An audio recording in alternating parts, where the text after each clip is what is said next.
This program is brought to you by thepodcastfactory.com. Seeing what their story is about, where they're coming from, what they're struggling with, and who they are as a person, rather than leading with, this is who I am, this is what I can provide for you, this is what I can do for you, this is what I've done, this is what I think you can do.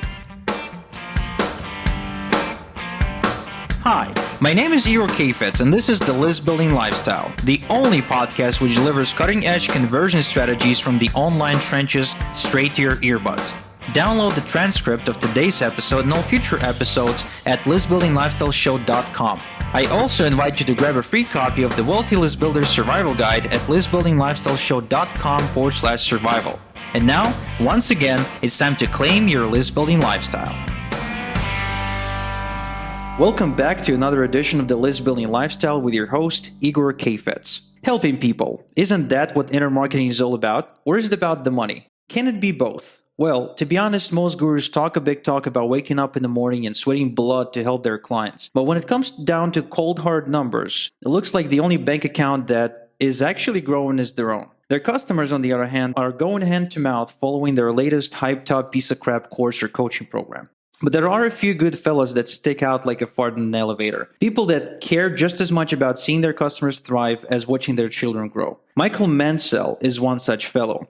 Born in Japan and raised in Minnesota, Michael has inherited his entrepreneurial gene from his father and went into sales straight after college. He quickly became the top producer in several companies until he finally figured out he can do this on his own, make more money, and have a bigger impact on his community. Michael built one of the largest teams in two different companies, all at the same time. His team success duplication strategies are as impressive as they are refreshing. I recently had the pleasure of training Mike's team on solo ads, and I witnessed firsthand how much they love this guy. They know he's got their back. Please help me welcome Michael Mansell. Michael, thank you so much for taking the time to share your wisdom with us. Yeah, absolutely. We're nice to be here.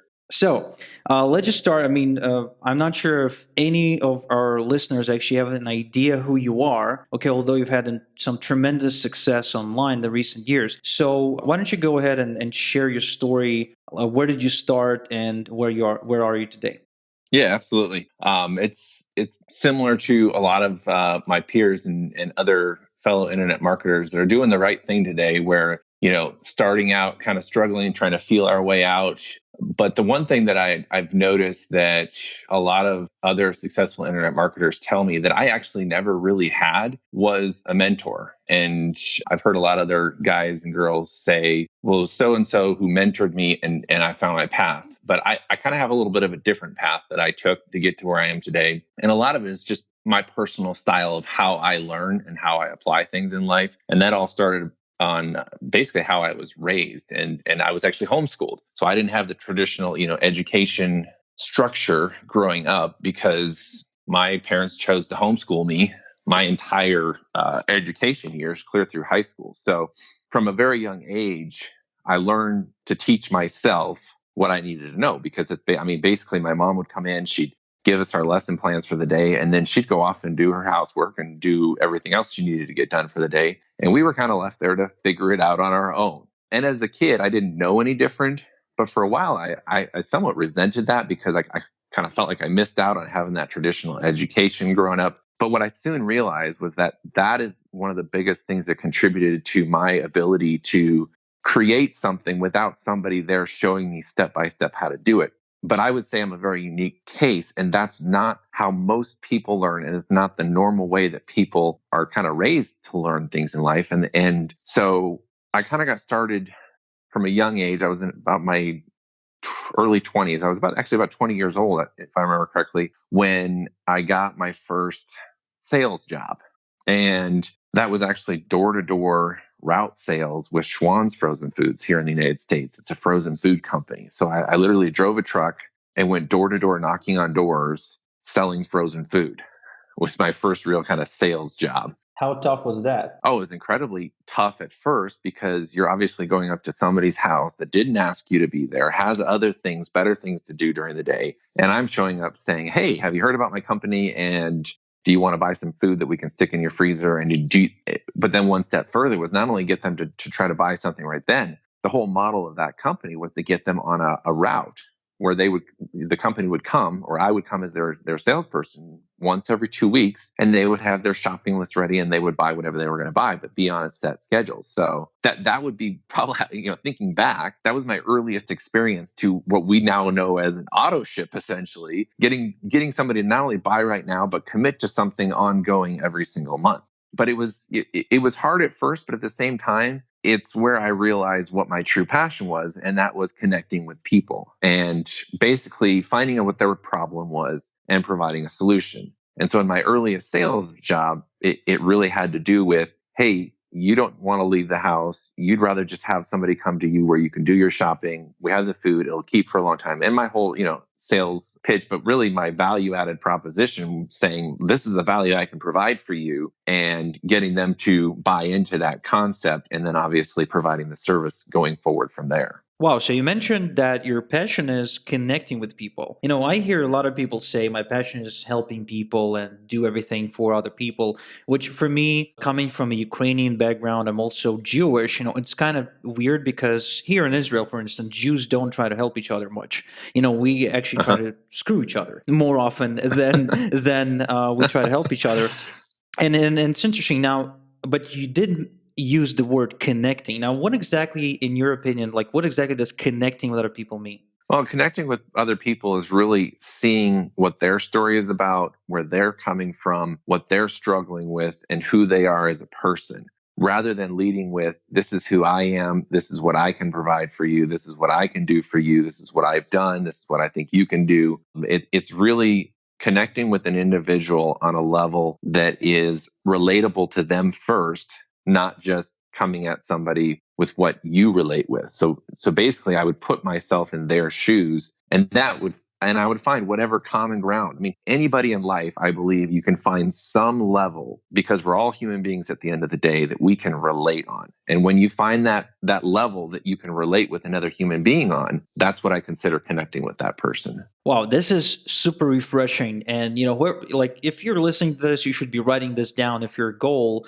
is to, become a wealthy individual. You see, one of the most important skills that a salesperson or a marketer can have is listening. People think listening is a passive activity, but it's actually the most active thing you can do. And so what you're saying about connecting with people, what I'm hearing is you're saying the first thing you have to do before anyone will do anything for you or with you, whether it's joining your business or purchasing your product, be it frozen food or a piece of software, the first thing that needs to happen, they need to feel understood and accepted by yourself. Yep. Mm-hmm. Yeah, absolutely. And it doesn't matter how big or small.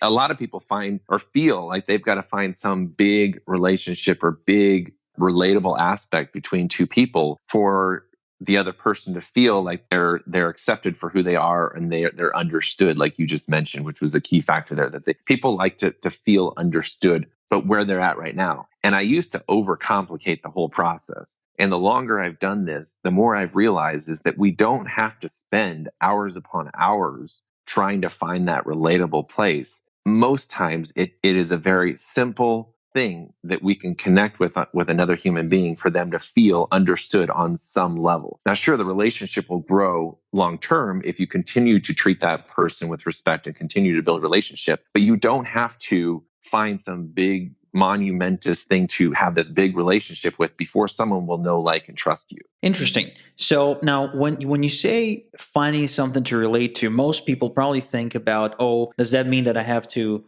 ask them about their kids, and start talking about their family, right, or start pretending to like their hobbies, which is the classic approach, I guess, the classic idea of what a salesperson is, right? Doing the whole small talk thing. But is it really so? No, I used to think so, but the longer I've done this, and the people now that try that sales tactic on me, some of them are genuine, but some of them come across very ingenuine when they try to do that. I'm going to talk about your kids. I'm going to remember your dog's name. I mean, all those things are good, but those are long term. If that happens too fast, it does come across as very manufactured and ingenuine in my experience. And especially when I'm talking with another company or a salesperson, I kind of see through that now. And a lot of other people do as well. So what I find is if I'm talking to somebody, I try to quickly find out what is most important to them. Sure, their kids are important, their family is important, but the reason that they're searching for a better life, a better stream of income, a better business, the right business to start, is their why might be their family, their why might be their kids, but they are stuck at some point in their pursuit of a better life or a better income stream online. And that is ultimately really why they would be talking to you or why you would be reaching out to them at that point. And so getting to that point quickly and finding out, oh, they're just not very good at talking to other people, or oh, they're brand newbies online. They have no clue where to even start. So giving them something small they can start to chew on. Those little solutions can still be a plane that you can relate to and connect with them on. And people respect that. And you get to that stage faster where they view you as the authority. And that alone can sometimes create a relationship that can build long term. So establishing that authority on you are the authority to solve their problem, no matter how big or small or wherever they're at in their online journey. Wow, this is very different from what most quote unquote gurus with the double O, preach. Yeah. And when I, in the intro, I mentioned that your strategies are refreshing, and they truly are. I mean, they're proven to work, but it's so different. Like, let me try to kind of feedback what I believe you just said. Now, what you're saying is you're establishing authority with and trust at the same time with your potential client by actively listening and discovering what is the most important thing to them with relation to the reason why they're searching for a solution online, perhaps. Like right now, we moved away from the frozen food industry, we're back online.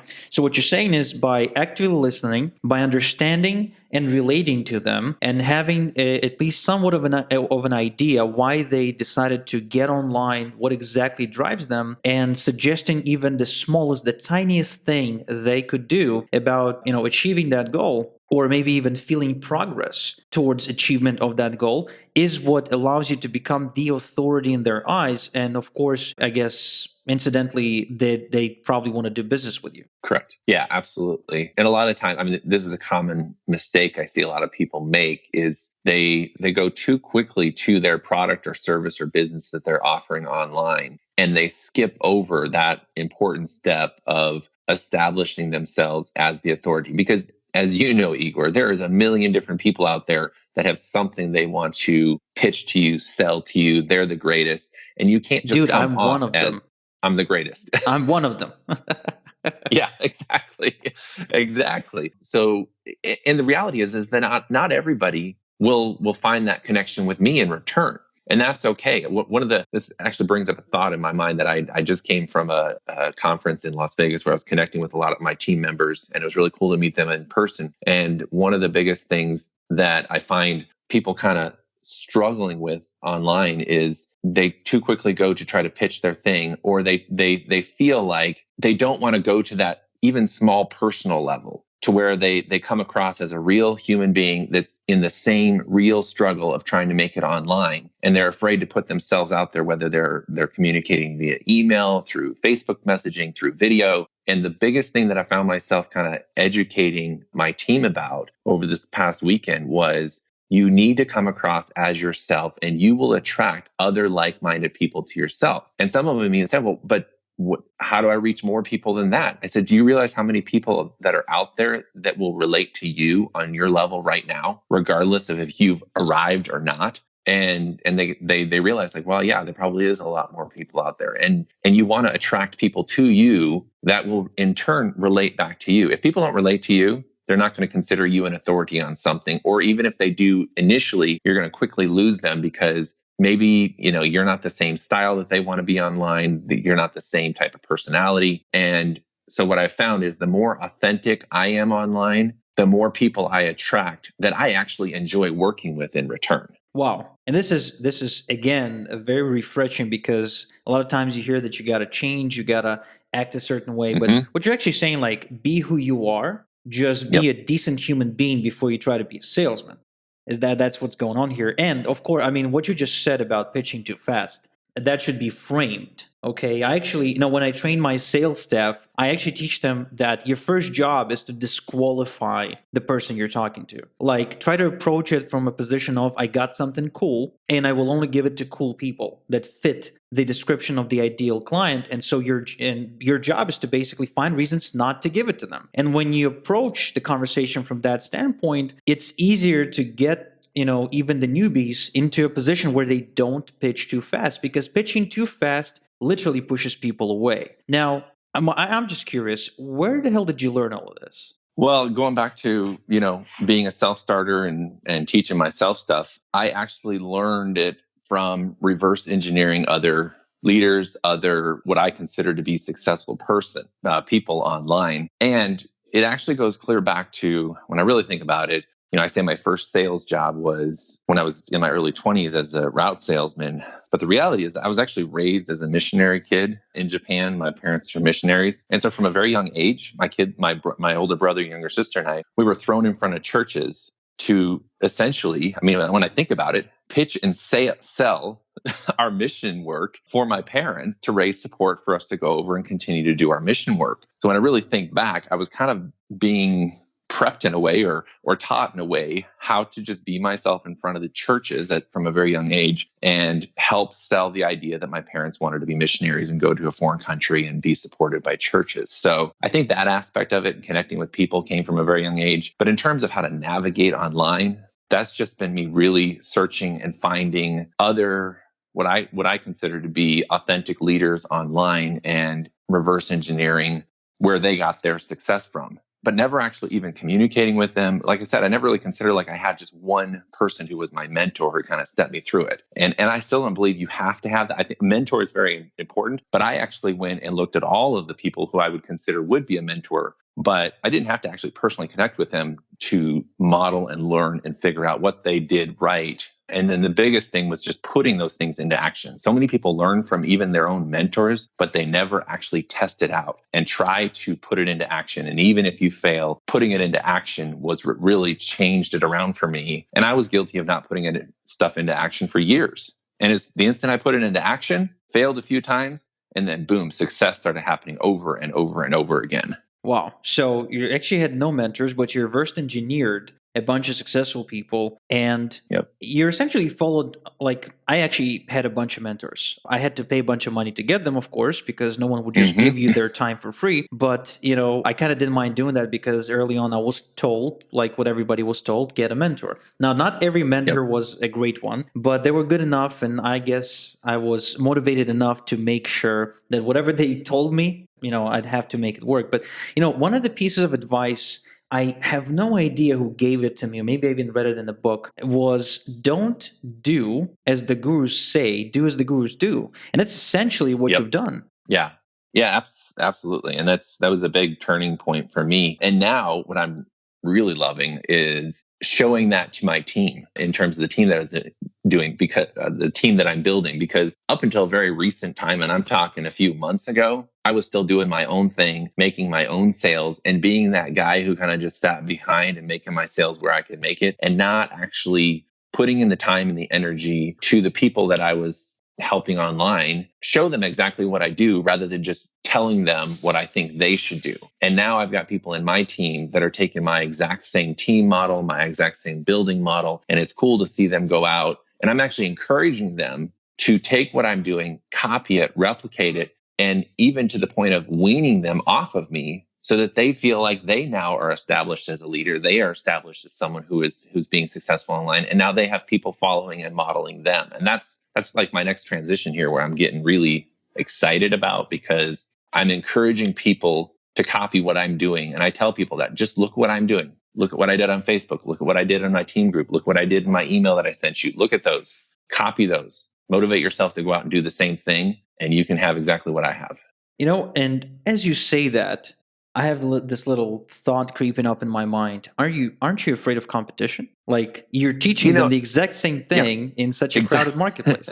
Yeah, exactly. And people think that it's a crowded marketplace. It's not crowded with authentic team leaders, authentic business owners. It's crowded with a lot of crap, but it's not crowded with authentic people. So one of my books that I get a lot of inspiration from is by a guy named Jeff Olson, The Slight Edge. And that book is something that I actually was already modeling before even reading the book. And so when I read certain portions of that book, I'm like, wow, these are things I'm already doing that I need to do even more of. And it basically was, people think that they have to achieve some big guru status to be successful or be considered an authority online. But the reality is the marketplace, authentic individuals who are genuinely helping their people succeed online is not a crowded marketplace. And it doesn't take a lot of doing the right things to outshine the crap that's on the internet. Wow, that's actually a very mature look at business. Jeff, the author of The Slight Edge, I didn't catch his last name, sounds like a very smart person.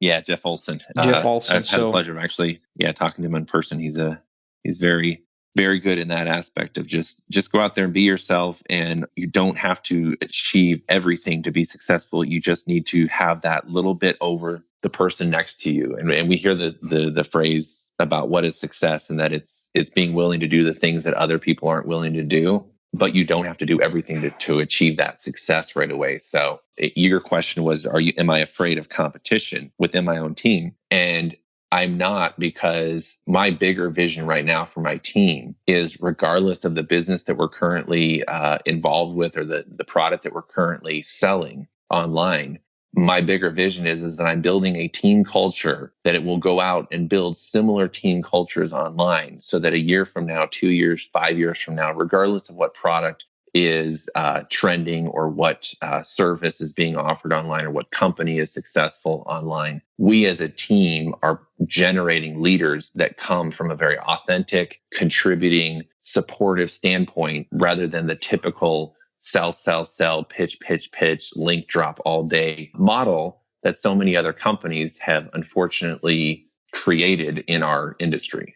Wow. You know, Michael, we're getting close to the end of this episode, but I wanted to get these last couple of minutes, and I wanted to ask you, what are some of the other books you would recommend for someone who still is not able to make money online? It goes back to some of the cliche ones, I will say. Think and Grow Rich by Napoleon Hill. And that one, a lot of people probably have heard, but that one will give a lot of people, I think, try to jump to books like The Millionaire Mindset and some of these other ones that are a little bit too much to digest. And I think people that are just getting started online need to realize that they're just starting online, and they can't go and bite off a big chunk of mindset deep, content from somebody that's making $10 million a year, and be able to relate to them, to know how to actually apply it to their life right now and where they're at. So starting out with books like Rich Dad, Poor Dad or Think and Grow Rich are age-old tested books that would give people insight that they could actually apply and relate to right now. Because what I found, and this even goes with, talking about how much income somebody can generate, is what I found is that people can't comprehend more than 2 times their current monthly or yearly income from their job that they're trying to get away from. And that all goes back to what I've been talking about, is being relatable to somebody. So start where you're at, acknowledge that you're a newbie online, and start to bite off something that you can digest now. Don't try to go for the $1 million a year right off the bat. That's a great advice, because the mental leap that is required is incredible. I remember the journey. I mean, it took me way more time to go from 0 to $1 million than it took me from going from 1 million to 2. The growth was so much harder at the early stages, often because of the mindset, often because I couldn't even couldn't get used to the idea that I was making 13 times, what I would make as a Burger King busboy or something like that. So, yeah, Michael, I'm sure there's a bunch of people who are listening to this episode right now who are just dying to know, where can they go to find out more about you, and how could they link arms with you? Yeah, absolutely. You can go to teammansell.com. teammansell.com. And that's my own personal team website. It's got information about what I'm currently doing with my team. And that's the best way to connect with me. Or just search for Michael Mansell on Facebook, and you'll find me actually all over. The Team Mansell hashtag on Facebook is trending at about 80,000 conversations right now. So not hard to find me. Wow, that's incredible.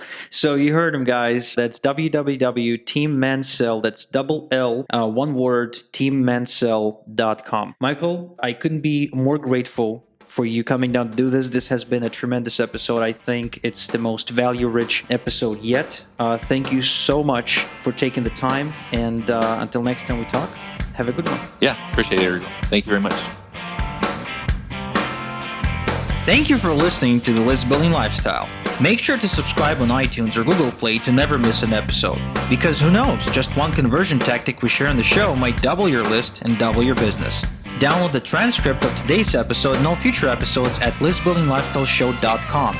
And don't forget to claim your complimentary copy of the Wealthy List Builder Survival Guide at listbuildinglifestyleshow.com/survival. This is Igor Kheifets, and until next time we talk, have a good one.